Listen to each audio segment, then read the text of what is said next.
तो आज के सारे बच्चों को जय हिंद। स्वागत है आप सभी का जेएमएस एकेडमी पर। आज की वीडियो आपके लिए बहुत ही स्पेशल, बहुत ही ज्यादा इंपॉर्टेंट। जो बच्चे इंग्लिश की अभी एक तैयारी कर रही हैं, बहुत सारे क्वेश्चंस आपके माइंड्स में है कि आपका जो बचा हुआ समय है उसमें क्या क्या हम पढ़ लें, क्या स्ट्रेटजी आपका होना चाहिए, क्या प्लान आपका होना चाहिए, वो सब कुछ आज की वीडियो में हम बात करेंगे। इसी प्लान को अगर लेकर आप चलते हैं, ठीक है, इसी प्लान को लेकर आप चलते हैं लास्ट फिर 35 डेज, ठीक है, लास्ट 35 डेज जो आपका बचा हुआ है, लास्ट 35 डेज जो आपका बचा हुआ है, इसमें कैसे हम जो है इंग्लिश में हमारा जो इंग्लिश टॉपिक है, इंग्लिश जो हमारा टॉपिक है क्लास 12 के बच्चों के लिए, क्लास 12 के बच्चों के लिए इंग्लिश जो टॉपिक है, इंग्लिश टॉपिक कैसे कैसे तैयार करें, ठीक है, कैसे तैयार करें। ये सबसे बड़ा क्वेश्चन आपके माइंड में भी चल रहा होगा। क्या क्या चीजें पढ़ें, क्या ना पढ़ें, क्या स्ट्रेटजी हमारा होना चाहिए, क्या प्लान होना चाहिए, क्या नहीं होना चाहिए, इस वीडियो में हम बात करने वाले हैं, ठीक है। चलो जी, आप देखिए क्लास 12 आपका स्ट्रेटजी सबसे मैटर करता है। स्ट्रेटजी आपका क्या होना चाहिए, ठीक है।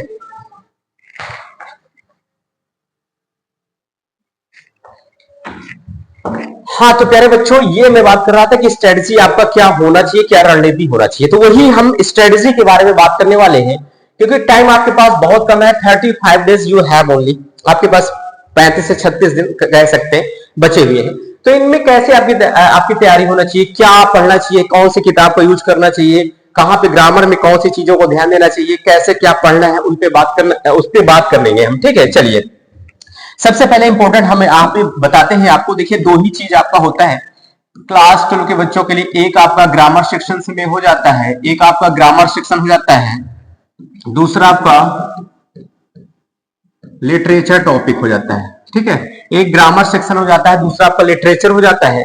अगर हम बात करते हैं यहाँ पे, तो 60% आपका ग्रामर सेक्शन से आता है यूपी बोर्ड के एग्जाम में क्लास 12 के बच्चों के लिए, और 40% जो आपका होता है वो आपका जो है बुक से आता है, जिसमें short type long type question ऐसे आपको दिखाई देते हैं, ठीक है। तो चलिए हम सबसे ज्यादा यहाँ पे बात करते हैं। तो प्यारे बच्चे, आपको मैं बता दूं, अगर आपको 100/100 गेन करना है, 100/100 अगर आपको लाना है ना, तो स्ट्रेटजी इसको ध्यान देना पड़ेगा, इसी के हिसाब से आपको मेहनत करना पड़ेगा, ठीक है। तो देखिए, अभी भी आपके पास वक्त 35 डेज। अगर एक एक टॉपिक को आप क्लियर रिवाइज करते हैं ना, रूल्स को नोट्स बनाते हुए, नोट्स तो आप बनाए ही होंगे, जहां भी कोचिंग पढ़े होंगे, जिस भी स्कूल में पढ़े होंगे, तो नोट्स तो आपको बना होगा। नोट्स को जो आप बनाए हैं ना, उसको रिवाइज करना इंपॉर्टेंट आपके लिए हो जाता है। डेली वाइज आपको एक टारगेट बनाना है कि हमको इंग्लिश में कितने घंटे पढ़ने हैं। फर्स्ट ऑफ ऑल आपके ऊपर डिपेंड करता है कि आप 1 घंटे पढ़ते हो, 2 पढ़ते हो कि 3 पढ़ते हो। जितना आप टाइम देते हो उसमें ध्यान दीजिए कि कौन सा टॉपिक को हमको रिवाइज करना है, उस टॉपिक को पूरी तरीके से कंप्लीट आपको करना है, ठीक है। तो जैसे हम बात करते हैं यहाँ पे लिटरेचर में, पहले हम बात करते हैं लिटरेचर में आपके जो है क्या करते हैं, एक प्रोज सेक्शन से आता है, प्रोज सेक्शन से क्वेश्चंस आते हैं, उसके बाद पोएट्री सेक्शन से आते हैं, फिर आपका क्या होता है प्यारे बच्चों, सप्लीमेंट्री सेक्शन से आते हैं, ठीक है, सप्लीमेंट्री सेक्शन से आते हैं। यही 3 तो है जो आपके टॉपिक्स यहाँ पे आते हैं। प्रोज से क्या होता है, आपका लॉन्ग क्वेश्चंस आते हैं, लॉन्ग आते हैं, फिर यहाँ पे शॉर्ट क्वेश्चन आते हैं, 2 चीज। पोएट्री से क्या होता है, स्टैंजा टाइप आपको देखने को मिलता है, और आपका सेंट्रल आइडिया आ जाता है, सेंट्रल आइडिया आपका आ जाता है, ठीक है। और ये सप्लीमेंट्री से बात करें प्यारे बच्चों, तो लॉन्ग क्वेश्चन दिखते हैं, फिर आपका क्या दिखता है, शॉर्ट क्वेश्चन दिख जाता है। अब इसके लिए कैसे प्लान हमारा होना चाहिए, ठीक है, बहुत ही ध्यान से आपको देखना है। आपको जो चैप्टर लगता है बहुत ज्यादा इंपॉर्टेंट है, और पिछला पेपर भी उठा के आप देखे होंगे, अंसाल को उठा के देखे होंगे, तो आपको इतना तो नॉलेज हो ही जाता है कि चैप्टर से क्वेश्चन आते ही आते हैं, ठीक है। कहीं कोचिंग में, स्कूल्स में हर जगह बताया जाता है कि ये क्वेश्चन, ये चैप्टर बहुत इंपॉर्टेंट है, इसको पढ़ना है। तो आपको भी जो लगता है कि ये इंपॉर्टेंट है ना, आपको सेल्फ कॉन्फिडेंस होना चाहिए। तो प्रोज में लॉन्ग और शॉर्ट क्वेश्चंस को लिखने के लिए क्या आप चीजों को रट के जाएंगे? नहीं जी, ये काम आपको बिल्कुल भी एग्जाम के लिए नहीं करना है कि चीजों को रट के आप जाएं।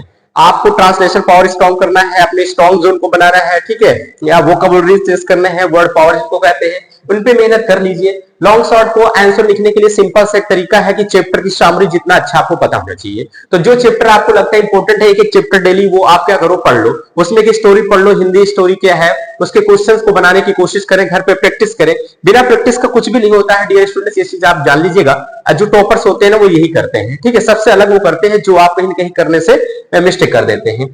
तो प्रोज वाले सेक्शन हो या पोट्री का सेक्शन हो, आपको स्टोरी सभी का अच्छे से पता करना है, सप्लीमेंट्री का भी। अगर ये इतना कर लेते हो तो आपको 40 नंबर, आपके जो 40 नंबर यहाँ पे आते हैं ना, 40 में 40 लाने से कोई नहीं रोक सकता। मैं दावे के साथ कहता हूं कि प्रोज और पोट्री सप्लीमेंट्री से, क्योंकि long short central idea stanza यही आपके केवल आते हैं बस, और कुछ भी नहीं आता है।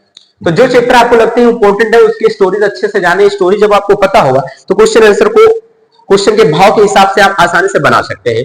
तो इस चीज पे बात कर लिया मैंने, ये आपका फोकस होना चाहिए। आज से एक टारगेट बनाओ, आज की वीडियो देख करके। अगर आप अभी कुछ नहीं कर रहे हैं, अगर आप डिमोटिवेट है, तो आज की इस वीडियो को देख करके आप आज से ही टारगेट बना लो कि हमको यही काम करना है जो हम इस वीडियो में देख रहे हैं। एक एक चैप्टर को डेली आपको क्या करना, पढ़ लेना। आपके पास हम कहते हैं 20 दिन में आप पूरी ग्रामर भी तैयार कर लोगे, लिटरेचर भी आप तैयार कर सकते हो। ठीक है, ये चीज आपको ध्यान देना है। अब ग्रामर सेक्शन में आते हैं। ग्रामर में देखिए क्वेश्चन बैंक आपको अभी देखो, ग्रामर में क्वेश्चन बैंक से क्या कर सकते हो। क्वेश्चन बैंक में आप क्या करोगे प्यारे बच्चों, क्वेश्चन बैंक क्या जो एग्जांपल दे उसको रट के जाओगे नहीं, आपको अपनी बुक्स लेना है। बुक में एक एक चैप्टर है, जैसे मान लीजिए हमने पहला चैप्टर क्या पढ़ा, नरेशन पढ़ लिया। ठीक है प्यारे बच्चों, आपने नरेशन पढ़ लिया। डायरेक्ट इनडायरेक्ट क्या होता है प्यारे बच्चों नहीं पता है, इसके रूल्स को जल्दी से देख लिया। रूल्स को देख लिया, हर सेंटेंस का, जितने सेंटेंस के बनते हो हर सेंटेंस का आपको क्या करना है, सारे रूल्स को पढ़ने के बाद एग्जांपल 2-2 3-3 कर लेने हैं। एक दिन में एक टॉपिक आपको ये खत्म, नरेशन मतलब खत्म। इसी प्रकार से दूसरा उठाएंगे, मान लीजिए यहाँ पे क्या है, सिंथेसिस है। ठीक है, सिंथेसिस आपका टॉपिक हो गया। सिंथेसिस में भी यही काम करना है, एक टॉपिक उठाना है, आपको एक दिन में खत्म करना है। ऐसे ही आप करते जाएं, जो भी आपके टॉपिक है पूरे आपको यहाँ पे कंप्लीट करना है। चाहे वो ट्रांसफॉर्मेशन हो, ट्रांसफॉर्मेशन की हम बात कर लें, चाहे वो हम सिंटैक्स की बात कर लें, चाहे वो सिंटैक्स की बात कर लें, चाहे वो एंटोनिम्स वर्ड्स की बात कर लें, चाहे वो सिनोनिम्स की बात कर लें, इतने बहुत सारे वन वर्ड सब्स्टिट्यूशन है, वो कौन सा है, सभी की मैं बात कर रहा हूँ। रिवाइज ही आपका सबसे बड़ा प्लेटफॉर्म है लास्ट टाइम में नंबर को गेन करने का। आप एक साल में कितना पढ़े हैं वो मैटर नहीं करता। लास्ट टाइम में एक साल में बहुत आपने पढ़ लिया, लेकिन लास्ट में रिवाइज ही नहीं कर रहे हैं तो चीजें तो आप भूल गए होंगे। ठीक है, प्रैक्टिस नहीं करोगे, तो ये सबसे इंपॉर्टेंट होता है। और फिर उसके बाद सबसे अलग आपको क्या ध्यान देना है, ये तो दो नंबर के आपके दिलाएंगे। किस पे ज्यादा फोकस आपको कर लेना है, जैसे आपका क्या होता है प्यारे बच्चों, लेटर राइटिंग। अब आप यहां से समझने की कोशिश करो। लेटर राइटिंग आपको 4 से 5 लेटर तैयार कर लेने हैं। प्रीवियस ईयर के जो भी मॉडल पेपर में बारंबार आ रहे हैं उन्हीं को तैयार करना है। आपको पता है 10 नंबर का आपका लेटर यहीं पे गेन हो जाएगा। दूसरा हम बात करते हैं यहाँ पे एशे की बात करते हैं। ठीक है, एशे यानी कि निबंध जिसको कहते हैं, ये भी तैयार कर लेना है। ये भी 10 नंबर के आपके आ जाते हैं यहाँ पे। ठीक है, अब उसके बाद हमारा आता है ट्रांसलेशन प्यारे बच्चों। तो ट्रांसलेशन भी आपका 5 नंबर का आ जाता है। अब ये भी आपका 5, हिंदी टू इंग्लिश, यानी हिंदी में दिया रहता है, इंग्लिश में करना होता है। इसके बाद मैं बात करता हूं प्यारे बच्चों, आपका ट्रांसलेशन के बाद एक चीज और होता है, जैसे पहला ही क्वेश्चन आपको देखने को मिलेगा अनसीन पैसेज। अनसीन पैसेज को हल करने के लिए मैं सबसे सिंपल तरीका बताता हूं प्यारे बच्चों।